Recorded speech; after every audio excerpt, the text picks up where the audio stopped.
Jésus dit encore, en vérité, je vous le dis, je suis la porte des brebis. Tous ceux qui sont venus avant moi sont des voleurs et des brigands. Mais les brebis ne les ont point écoutés. Je suis la porte. Si quelqu'un entre par moi, il sortira et il trouvera des pâturages. Le voleur ne vient que pour dérober, égorger, détruire. Moi, je suis venu afin que les brebis aient la vie et qu'elles soient dans l'abondance. Je déclare l'abondance dans ta vie. Amen. Ton amen est sec et pauvre. Je dis, je déclare l'abondance dans ta vie. Je déclare l'abondance dans tes finances. Amen. Je déclare l'abondance dans ta santé. Amen. Je déclare l'abondance dans tes projets. Amen. Au nom de Jésus. Amen. Alléluia. Amen. Parce que normalement, tout chrétien doit être un chrétien qui vit dans l'abondance. Amen. Amen. Si tu n'es pas en train de vivre dans l'abondance, c'est que tu es hors la volonté de Dieu. Dis, je refuse de vivre hors la volonté de Dieu. Je refuse de vivre hors de la volonté de Dieu. C'est pourquoi je quitte la pauvreté. Je quitte la sécheresse. Je quitte le manque. Au nom de Jésus. Et je rentre dans l'abondance. Je rentre dans l'abondance. Je rentre dans l'abondance. Je rentre dans l'abondance. Je rentre dans l'abondance. Je rentre dans l'abondance.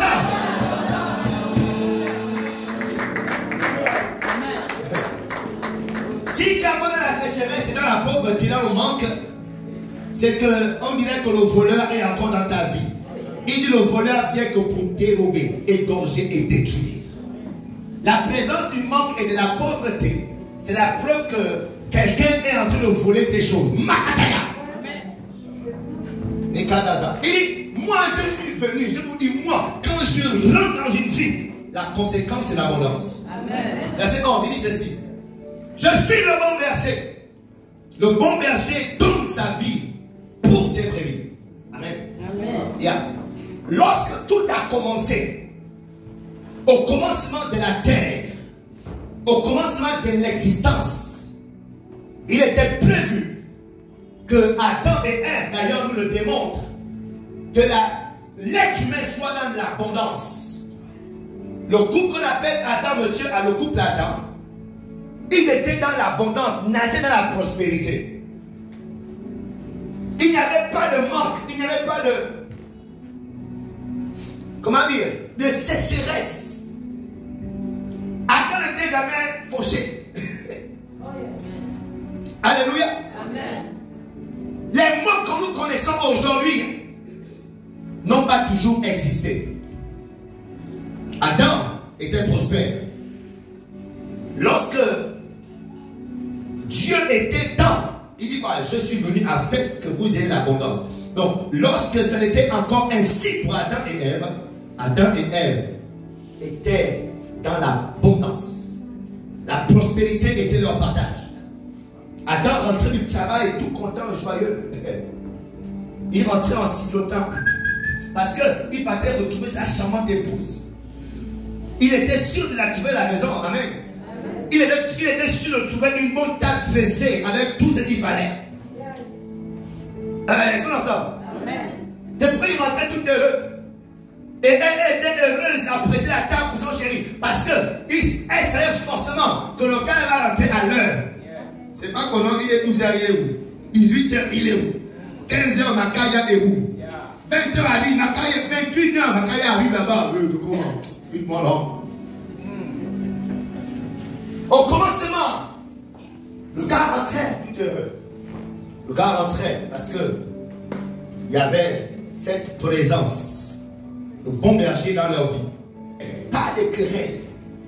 J'étais où? Toi aussi, tu étais où? La nourriture est où? Mais c'est pas de l'argent pour préparer. Pas de maladie. Pas d'annonce de décès d'un parent. les cimetières n'existaient pas. Les cimetières n'existaient pas, les amis. Jusqu'à ce qu'un jour, quelque chose s'est passé. Jésus dit, le voleur vient pour dérober, écorcher et détruire. Ils ont reçu la visitation d'un voleur.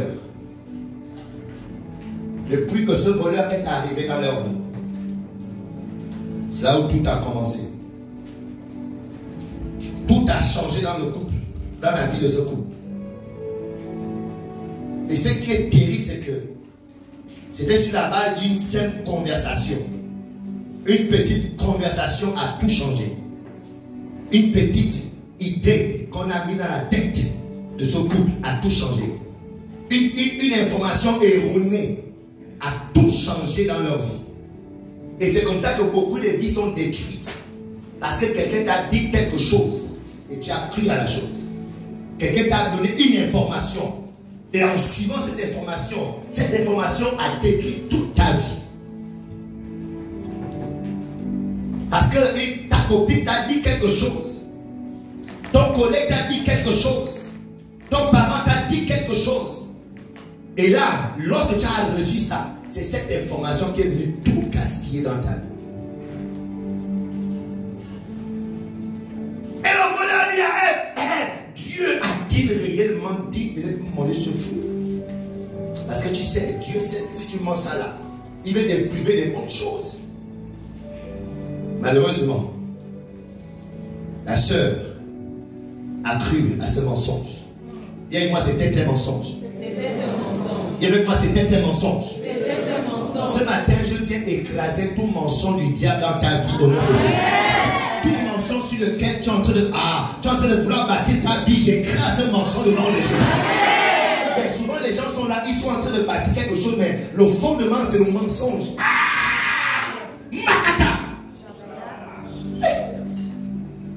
Ça dit, tu es une jeune fille, tu es en train de grandir, mais tu grandis sur un fondement qui est un mensonge. On t'avait croire quelque chose. Les amis, c'est à partir de ce jour que cette femme a reçu ce mensonge. Elle a communiqué à son mari. C'est ce jour-là. N'oubliez jamais ça. C'est là où tout a commencé. C'est là où les malédictions sont rentrées. C'est là où les maladies sont rentrées. C'est là. Pourquoi? Le mensonge.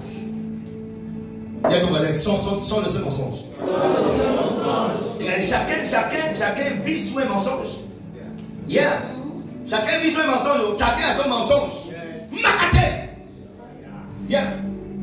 Chacun vit sous un mensonge. La seule vérité dans ce monde, c'est la parole de Dieu. Dès que tu vis hors de la parole de Dieu, tu vis sous un mensonge.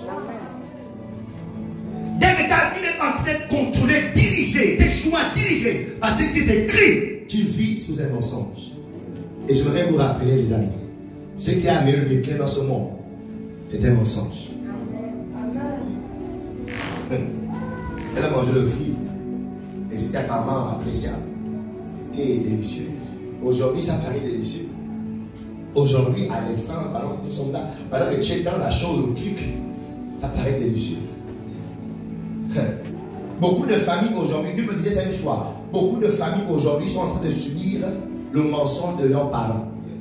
Le parent était convaincu d'un mensonge et a mangé ce mensonge. Lui, il est parti, mais ce sont les enfants qui sont en train de subir ce mensonge. Il y a des conséquences de ce mensonge. Parce que derrière tout mensonge, il y a des conséquences. Et les conséquences, verset 16, Genèse 3, il dit ceci. Il dit à la femme, alors j'augmenterai la souffrance de tes grossesses. Tu enfanteras avec douleur. Et tes désirs se porteront vers ton mari.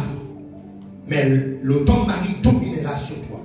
Aujourd'hui, nous faisons face au temps que nous sommes, tous les jours. Nous sommes en train de subir le mensonge de nos parents. Adam et Ève. Chacun de nous est en danger de mort. Partout, il y a la mort partout. Hein. Même dans la voiture que tu as pris ce matin, il y a la mort là-même. Les Nike que tu programmes déjà manger tout à l'heure, il y a la mort dans les Nike. N'est-ce pas, non? Il y a la mort partout. Même le téléphone que tu aimes là, il y a la mort dans le téléphone. Hein. La mort est partout. Même ce matin, ils sont train de parler sur le micro, la mort est sur le micro. Hein. Une bactérie, parce que la prochaine a pris quelque part, et une bactérie à l'intérieur, et puis ça va dans ma bouche, et c'est ça qui me tue. La mort est partout. À cause de quoi? Des mensonges que quelqu'un a accepté.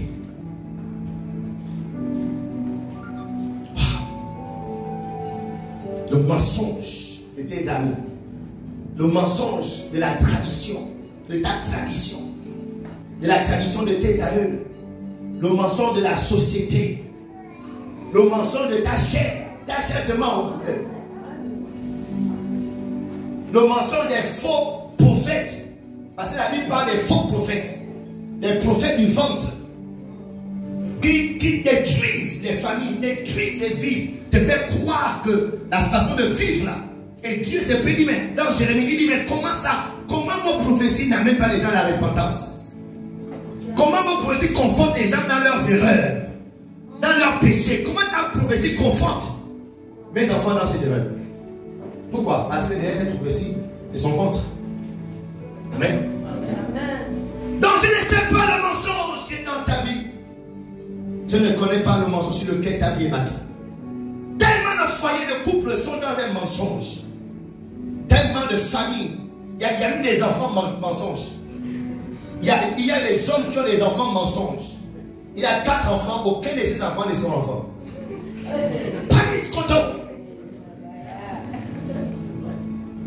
Quand on a une histoire de l'homme qui a tué ses enfants, la seule chose qui peut amener un homme à faire ça, c'est qu'il a réalisé qu'il était dans un mensonge. On l'a menti tout ce temps. Il a payé l'école des enfants, nourri les enfants, investi les enfants, mais à la fin, aucun de ses enfants n'est son enfant. C'est la fin de Sissoko, qu'on combat Mobunga. Et pourtant, il s'appelle Don. Amen. Yes, le mensonge, ça détruit les vies. J'ai dit, sors de ce mensonge ce matin au nom de Jésus. Yes. Et j'annonce sur ta vie la saison de la vérité. Amen. Oui, ça fait mal aujourd'hui, mais elle te sauve pour l'éternité. Alléluia. Amen. Donc la Bible dit que vous connaîtrez la vérité lorsque tu vas connaître la vérité. Et la vérité te rendra libre. Amen. Et Jésus-Christ dit, il est la vérité. C'est vrai, le bon berger vient. Quand il vient, c'est pour l'abondance. L'abondance commence lorsque tu décides de vivre dans la vérité. Amen. Tu décides d'extraire toute forme de mensonge de ta vie. Amen. Donc sois libéré ce matin de ce mensonge. Amen. Je dis sois libéré ce matin de tout mensonge. Amen. Sois libéré de cette maladie. Amen. Sois libéré de ce cancer. Amen. Sois libéré ce matin au nom de Jésus. Amen. Et rentre dans la vérité de Dieu. La vérité est que tu sois en bonne santé. La vérité est que tu sois prospère. La vérité est que tu évolues dans cette vie. La vérité est que le bonheur et la grâce soient présents dans ta pauvreté et tes mensonges. Cette pauvreté dans laquelle tu es un mensonge du diable. Cette maladie est un mensonge du diable. Cette divinité, cet esprit de famille, c'est un mensonge du diable. Reçois la vérité de Dieu. La vérité de Dieu.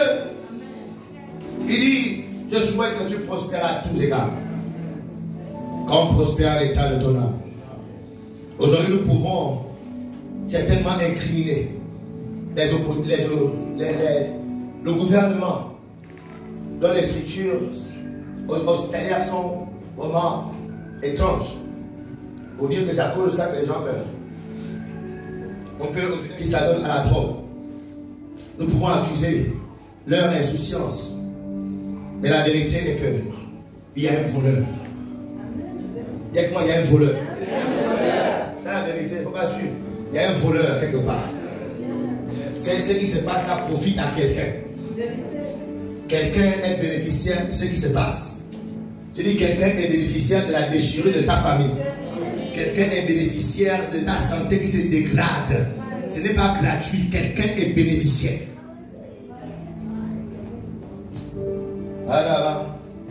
Donc note ceci.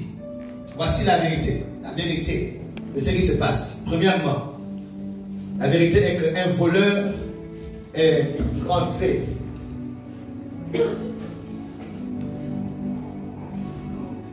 Un voleur est rentré. Ce qui justifie. Premièrement, pourquoi tout ça? Un voleur est rentré dans ta vie. Un voleur est rentré dans ta famille. Un voleur est rentré dans ta santé. Un voleur est rentré dans tes finances. Un voleur est rentré dans tes projets. Ce voleur, c'est lui qui rentre dans la vie des jeunes filles. C'est lui qui rentre dans la vie des jeunes filles et des jeunes garçons à fleur d'âge. C'est lui qui entre dans les familles. Et quand il rentre, il dépose son venin. Et c'est ce venin-là qui détruit. C'est ça. C'est ce venin-là qui cause les choses. Un jour, Jésus est rentré dans le temple. Et étant dans ce temple, il va trouver là-bas une femme. La Bible dit qu'elle était courbée pendant 18 ans. Courbée, autrement dit, sa colonne vertébrale avait été déformée. Certainement, cette femme avait fait toute forme de massage. Massage chinois, massage indien, massage Makota, massage, tous les massages. Fait toute forme d'injection pour son dos courbé. Mais Jésus-Christ dit ceci, Luc 13, verset 16. Jésus dit, cette femme qui est une fille d'Abraham et que Satan tenait depuis 18 ans courbé. Satan tenait courbé. Donc Satan avait déformé sa colonne vertébrale. Mais de l'extérieur, il était évident que cette femme avait besoin de voir un spécialiste pour redresser sa colonne. Mais alors que Satan, la Bible dit Satan. Vous ne croyez pas à Satan, là, pas de problème. Mais Jésus croit à Satan. Il dit Satan avait courbé cette femme.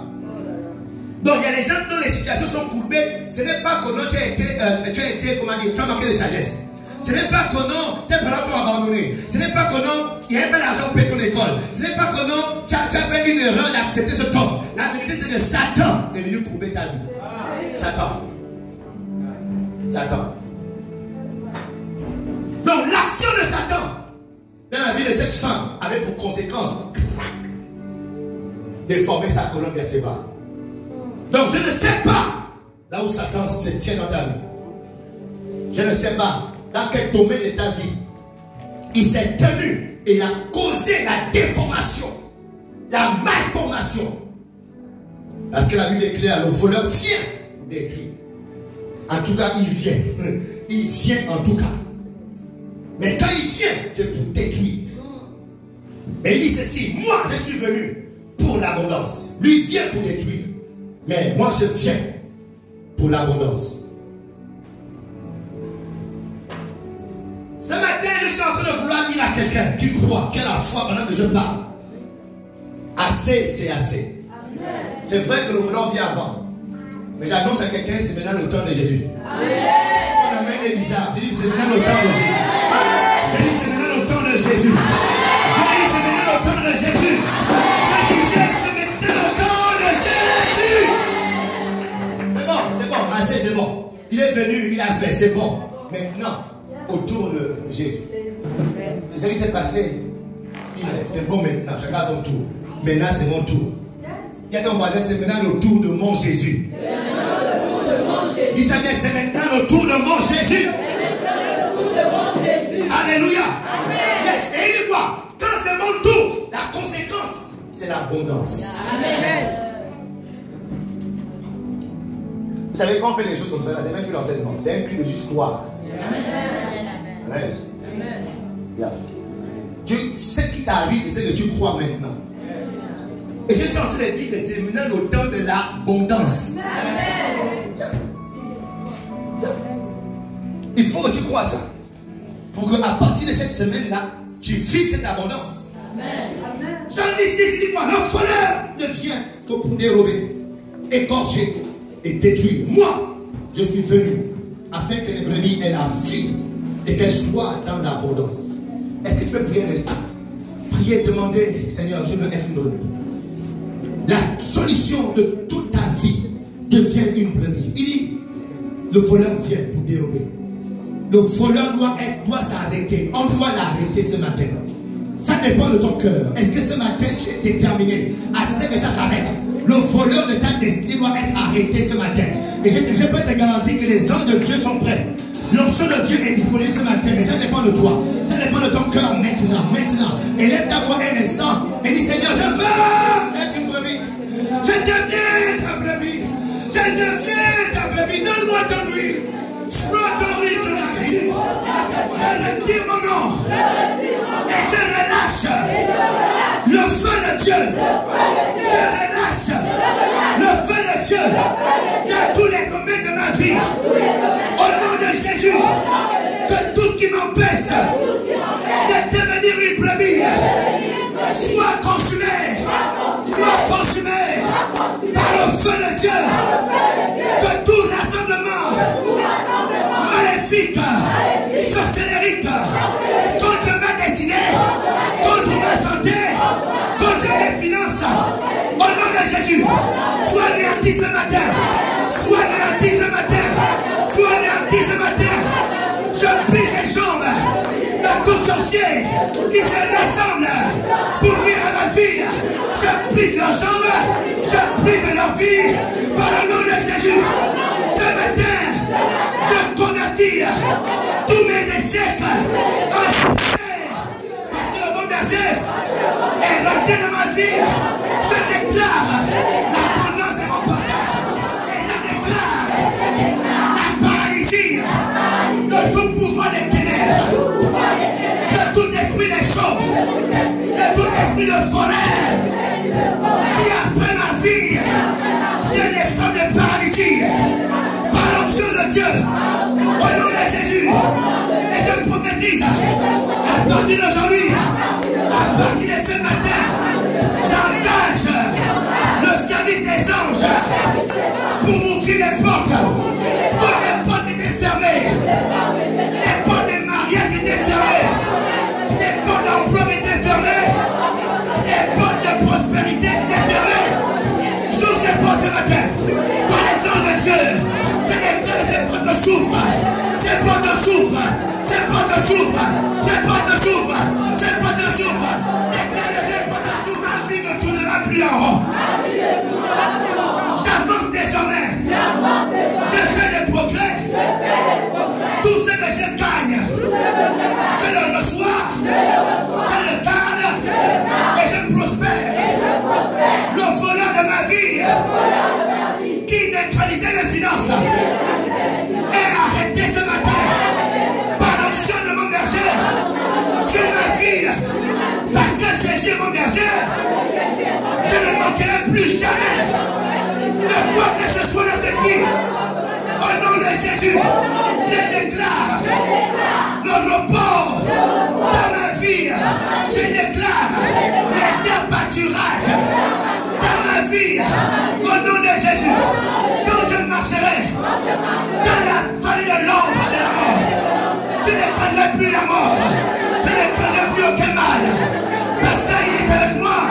Au nom de Jésus. Au nom de Jésus. Au nom de Jésus. Alors que je lève ma voix et que j'acclame ce matin, je déclare ma vie établie.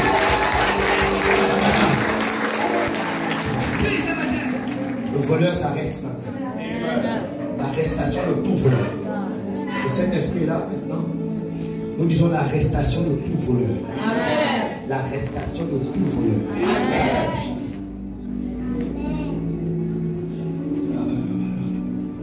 Merci Saint-Esprit. Et là tu souffles. Souffle ce matin. Souffle ce matin. Souffle ce matin. Souffle ce matin.